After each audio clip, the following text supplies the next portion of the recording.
Iran ने पाकिस्तान के ऊपर ड्रोन और मिसाइलों से हमला किया था।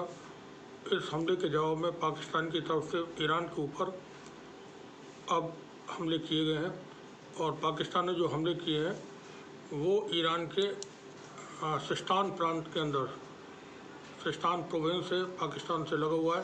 बता दें कि पाकिस्तान और ईरान की 900 किलोमीटर सरहद आपस में मिलती है। तो ये पाकिस्तान की सरहद से लगा हुआ स्टेट है ईरान का। यहाँ 20 किलोमीटर अंदर दाखिल होकर के पाकिस्तान के लड़ाकू विमानों ने और ड्रोन्स ने हमला किया है।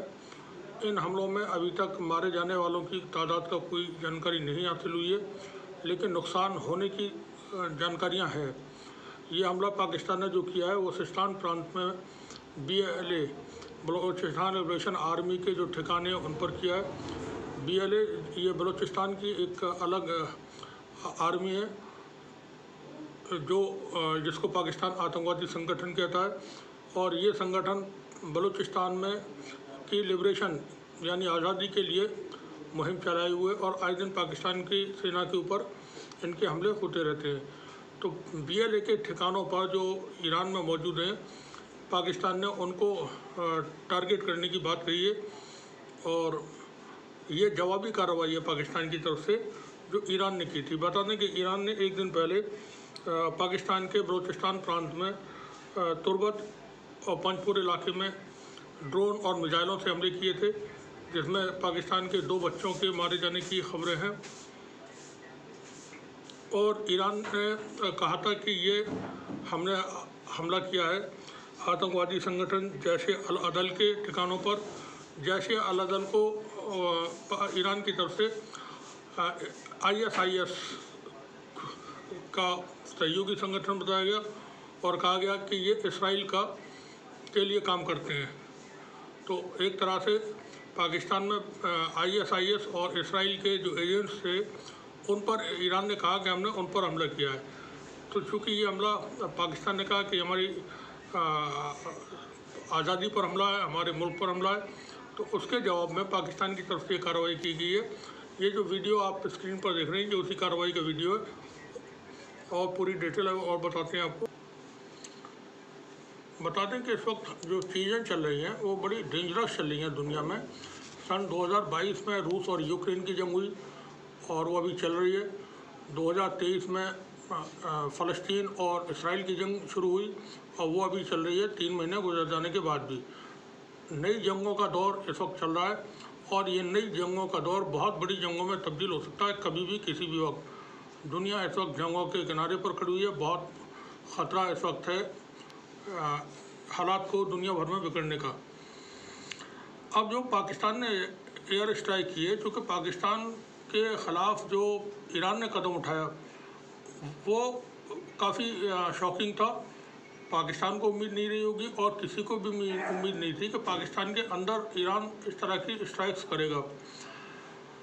इससे पहले भारत ने बालाकोट पर एयर स्ट्राइक की थी और उससे पहले उरी हमले के बाद जो आतंकवादी हमला हुआ था भारत के अंदर, उसमें सर्जिकल स्ट्राइक की थी। तो ये एक बहुत बड़ी कार्रवाई ईरान की तरफ से हुई भारत के बाद। अब चूँकि अमेरिका के साथ है पाकिस्तान और चीज़ें इस वक्त जो चल रही हैं वो बढ़ावा देने के लिए जंगों को, आपसी टकराव को। ईरान और चीन के रिश्ते बहुत गहरे हैं, ईरान और रूस के रिश्ते बहुत गहरे हैं। अब पाकिस्तान इस वक्त अमेरिका के साथ है, ब्रिटेन के साथ है। हम इस तरह की खबरें बहुत बार अपनी बातों में कह चुके हैं या रिपीट कर चुके हैं ये बात कि दुनिया में जो कुछ होता है उसके पीछे ग्रेट ब्रिटेन का हाथ होता है। और जितनी भी जंगें, आतंकवाद, झगड़े, दुनिया भर में फसाद हम देखते हैं उसमें ब्रिटेन की तरफ से किए जाते हैं। ईरान के हमला करने के बाद पाकिस्तान ने कई घंटों तक इंतजार किया, अपने मददगारों से सलाह मशवरा किया। अमेरिका ने पाकिस्तान पे हुए ईरान के हमले को कंडेम किया। उसी वक्त से ये माना जा रहा था कि अब पाकिस्तान जवाबी कार्रवाई करेगा, जबकि चीन की तरफ से पाकिस्तान को कहा गया था कि वो जवाबी कार्रवाई न करे और संयम से काम ले। तो यहाँ पर चीन की बात को न मान करके पाकिस्तान ने अमेरिकी जो हौसला मिला या उसने अपने तरीके से जो सोचा, उसके बाद फिर ईरान पे ये हमला किया है। पाकिस्तान में इस वक्त जो सरकार चल रही है वो केयर टेकर सरकार है। 8 फरवरी को वहाँ चुनाव ने नवाज शरीफ की पाकिस्तान वापसी हो चुकी है। बता दें कि नवाज शरीफ की जो वापसी हुई है वो पूरी डील के तहत हुई है। वो ब्रिटेन में थे, कई सालों से ब्रिटेन में पनाह पाए हुए थे। अब जो उनकी ब्रिटेन से पाकिस्तान वापसी हुई तो ये डील हुई थी, इमरान खान की सरकार को बेदखल किया गया, इमरान खान को जेल पहुंचाया गया और इमरान खान की पार्टी को ऐसे हालात पैदा कर दिए गए कि वो चुनाव भी न लड़ सकें।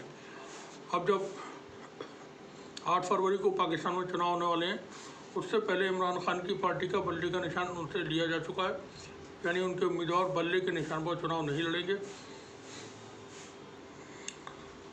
इमरान खान को इस वक्त पाकिस्तान की पॉलिटिक्स से बिल्कुल साइड लाइन कर दिया गया है और वो जेल में है। उनके उम्मीदवार कितने जीतेंगे अभी कोई नहीं कह सकता है, क्योंकि वो एक तरह से इंडिपेंडेंट उम्मीदवार के हिस्से से चुनाव में लड़े हैं। नवाज शरीफ की जो वापसी हुई है, जैसा हमने बताया, वो डील के तहत हुई है। अमेरिका और यूके के साथ नवाज शरीफ की डील हुई है और उसमें चाइना का जो रोड एंड बेल्ट प्रोजेक्ट है और सीपैक का प्रोजेक्ट है, उसको न सिर्फ रोकने की बात है बल्कि पूरी तरह से डिस्टर्ब कर देने की बात है कि ये न चले आगे। अब चीन के साथ जो मामला हैं पाकिस्तान के, साथ ही एक डील और भी है कि IMF सिर्फ अमेरिका पाकिस्तान को कर्जा दिलाता रहेगा जब जब ज़रूरत पड़ेगी, और नवाज शरीफ के जितने भी केसेस पाकिस्तान के अंदर चल रहे हैं वो सब ख़त्म कर दिए जाएंगे, रोक दिए जाएंगे। और नवाज शरीफ को इसमें प्रधानमंत्री बनाने की भी बातें शामिल हैं कि अब जो चुनाव 8 फरवरी को होंगे उसमें नवाज शरीफ को पाकिस्तान का प्रधानमंत्री बनाया जाएगा। ईरान का हमला करने के बाद बहुत सारी बातें मीडिया में हो रही थी। वहीं एक चीज़ और हमारे भी जहन में आती है, क्या कुछ इस तरह की भी सूरत हाल बन सकती है, क्योंकि भारत में भी इस साल चुनाव होने हैं 2024 में, और ये चुनाव अप्रैल में हो रहे होंगे भारत के अंदर। कुल मिलाकर के 2 महीने का वक्त बाकी है। पिछले चुनाव में 2019 के वक्त में पुलवामा हुआ था, पुलवामा के बाद फिर बालाकोट हुआ, बालाकोट के बाद चीज़ें चलती रही। क्या कुछ इस तरह का अब भारत भी करेगा पाकिस्तान के ऊपर, चूँकि ऑक्युपाइड कश्मीर जो पाकिस्तान के पास मौजूद है, तो क्या चुनाव से पहले भारत की तरफ से भी कोई स्ट्राइक पाकिस्तान के अंदर होगी या कोई बड़ी कार्रवाई, जिससे कि जो अधिकृत कश्मीर है, पाकिस्तान के पास जो कश्मीर है, उस कश्मीर को भारत के पास वापस लिया जा सके, भारत में वापस लिया जा सके। चूँकि भारत की सेना बहुत ताकतवर है, कमज़ोर है नहीं। पाकिस्तान के पास अभी भी एयर डिफेंस सिस्टम नहीं है, और ये एयर डिफेंस सिस्टम की उसकी जो बातें हैं वो वक्त वक्त पर सामने आती रही हैं कि कमज़ोर एयर डिफेंस है उसके पास। मिलिट्री कितनी बड़ी हो या वो एक न्यूक्लियर कंट्री है, वो बातें अलग है, लेकिन पाकिस्तान की जो सेना है वो भारत की सेना के मुकाबले में कहीं नहीं ठहरती है। तो क्या भारत की तरफ से चुनाव से पहले कोई बड़ी कार्रवाई POK में होती नज़र आएगी? क्योंकि अब जब ईरान ने हमला किया है तो ईरान की तरफ से जो हमला हुआ है उसमें ईरान ने कहा कि पाकिस्तान में मौजूद आतंकवादी संगठनों के ख़िलाफ़ हमने ये कार्रवाई की है। तो जो आतंकवाद का मामला है वो भारत का और ज़्यादा मजबूत हो जाता है। भारत को ये बात कहने में कि पाकिस्तान के अंदर से आतंकवादी संगठन काम करते हैं, और भारत भी अगर कोई कार्रवाई करता है तो भारत के को ये जवाब रहेगा देने के लिए कि पाकिस्तान की तरफ से आतंकवादी कार्रवाइयाँ भारत के ख़िलाफ़ होती हैं, जिसके जवाब में भारत ने ये कार्रवाई की है। तो इसका चुनाव में काफ़ी फ़ायदा मिल सकता है। क्या बहुत मुमकिन है जो नई सिचुएशन बनी है या नया जो सीन तैयार हुआ है उसमें कुछ इस तरह का एक इम्कान है कि शायद कुछ इस तरह का देखने को मिले। उससे यहाँ भारत के अंदर सेंटिमेंट्स लोगों के थोड़ा सा चेंज होंगे और उसमें चुनाव में भी काफ़ी चीज़ें बदलेंगी। पाकिस्तान ने जो ईरान के अंदर हमला किया है उस पर पाकिस्तान की आर्मी ने कहना है कि उन्होंने सिस्तान प्रांत के अंदर, ईरान के अंदर जो बलोच आर्मी के लोग हैं उनके ख़िलाफ़ हमला किया है। और इस हमले में उन्होंने एयर स्ट्राइक किए, ड्रोन हमले किए, और इसके बारे में ईरान को पहले बता दिया गया है, ऐसा जानकारी भी मौजूद है। BLA ने यानी बलोच लिबरेशन आर्मी ने इसकी पुष्टि भी की है कि हाँ हमला हुआ है। लेकिन अभी मरने वालों की या नुकसान की ज़्यादा तफसील किसी तरह की नहीं है, लेकिन जानकारी ये है कि वहाँ नुकसान हुआ है, कुछ लोगों के मारे जाने की बात सामने आ रही है। अब ईरान के को लेकर के जो अब तनाव हुआ है पाकिस्तान के साथ, तो पाकिस्तान ने उस पर कल ही अपने यहाँ से अपना जो एम्बेसडर है ईरान में उसको वापस बुला लिया था, और ईरान के एम्बेसडर को अपने यहाँ से वापस भेज दिया था ईरान के लिए। और आगे भविष्य में होने वाली जितनी भी वार्ताएं, जितनी बातचीतें जो भी चीज़ें हैं, उसको फौरी तौर पर रोक दिया गया है कि ईरान के साथ कोई बातचीत आगे नहीं होगी किसी भी तरह की। और अभी चूँकि हमने कल की रिपोर्ट में बताया था कि पाकिस्तान के और ईरान का नेवल एक्सरसाइज चल रही थी, तो वो भी शायद बंद कर दी गई हो या कर दिया, अभी कोई जानकारी उसके बारे में नहीं है। लेकिन पाकिस्तान ने फ़िलहाल फौरी तौर पर जब उसके ऊपर हमला हुआ तो उसके बाद अपने जो सिफारती ताल्लुकात हैं, फ़ॉरेन चीज़ें हैं, वो उसको ईरान के साथ रोक दिया है। ये तनाव कहाँ तक जाएगा नहीं पता कह सकते हैं, क्योंकि अमेरिका इसके पीछे है, ब्रिटेन इसके पीछे है, और ईरान को, चूँकि ईरान ने सीरिया में और यमन के सीरिया और इराक़ के अंदर अमेरिकी ठिकानों पर हमले किए, इसराइल के ठिकानों पर हमले किए, इसी मौके पर ईरान ने पाकिस्तान के ऊपर भी हमला किया। और ये हमला ईरान ने जो किया वो चीन के कहने पर शायद लगता है, चीन के इशारे पर किया, रूस के इशारे पर किया, पाकिस्तान के ख़िलाफ़, पाकिस्तान के ऊपर। ईरान को अमेरिका को मैसेज देना था कि हम कुछ भी कार्रवाई कर सकते हैं, हम कैपेबल हैं, कोई भी कार्रवाई कर सकते हैं, और हम दूसरे मुल्कों में जाकर के कार्रवाई कर रहे हैं, आप देख लो। तो चूँकि BLA को और ISIS को अमेरिकी संरक्षण हासिल है, अमेरिकी मदद शामिल है, अमेरिका मदद करता है उनके हथियारों से, पैसों से। तो ऐसा माना जा रहा है कि ईरान ने संदेश दिया था पाकिस्तान के ऊपर हमला करके अमेरिका को, और जिसके बाद फिर अमेरिका के इशारे पर पाकिस्तान ने कार्रवाई की है। कुल मिलाकर के चीज़ें इसी तरह से चलती रहती हैं। दुनिया इस वक्त बड़ी जंग की तरफ धीरे धीरे बढ़ रही है। कभी भी मुमकिन है कि कोई बड़ा कोई हादसा हो या कोई चीज़ें हो जाएं, और वो फिर दुनिया को बहुत बड़ी जंग में घसीट लाएँ। फ़िलहाल चीन की और रूस की कोशिश है कि अमेरिका को मिडिल ईस्ट में जंग में किसी तरह से खींचा जाए, खींच करके लाया जाए, ताकि उसके साथ दो हाथ सब मिल कर के करें। और ईरान की भी इसी तरह की कोशिशें हैं। देखते हैं आगे क्या होता है। बने रहिए हमारे साथ। शुक्रिया आप सभी का।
ईरान पर पाकिस्तान के हमले के बाद पाकिस्तान की तरफ से जवाब दिया गया।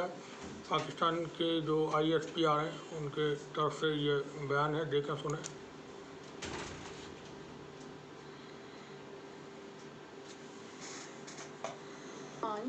is a violation of international law, and the purpose is last night's unprovoked and blatant breach of Pakistan's sovereignty by Iran is a violation of international law and the purposes and principles of the Charter of the United Nations. This illegal act is completely unacceptable and has no justification whatsoever.